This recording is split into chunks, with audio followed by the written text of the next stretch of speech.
purpose of the project charter is to authorize the project. Why does a project need authorization? Well, it acts outside the normal functional structure of the company.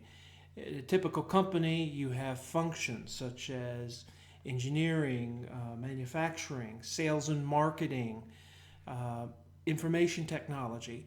Each of these functions are authorized to do their work through the authority that flows up through the functional organization to the general manager or CEO, ultimately to the board of directors, and the stockholders. Okay, so a project is not part of this. A project has to pull resources from the different functional groups and acquire funding, spend money, do work. That's outside the normal functional operation. So it must be authorized. This is what's typically associated with the project charter.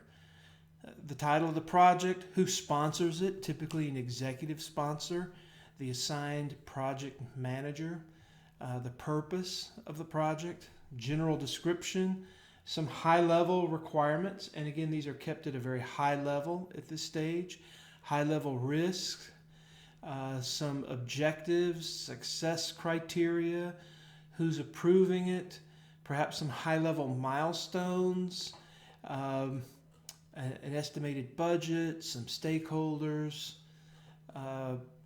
decisions, how they're made, conflict resolution, what happens in this case, and then there's a signature.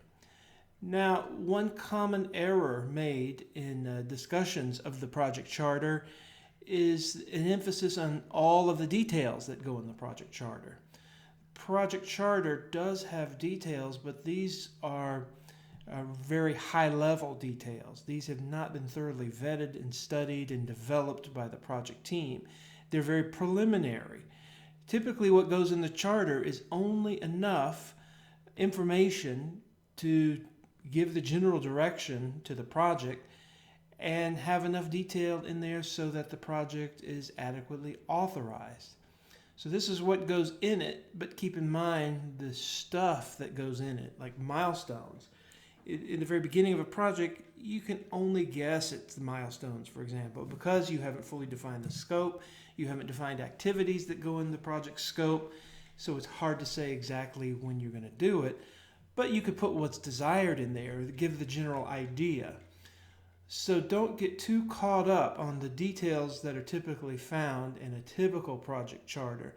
They're very preliminary, and they're only enough in there, only enough information that would be sufficient to authorize a project to go do something, to go do the work, spend the money, acquire the resources. So when you think charter, think of it as authorization.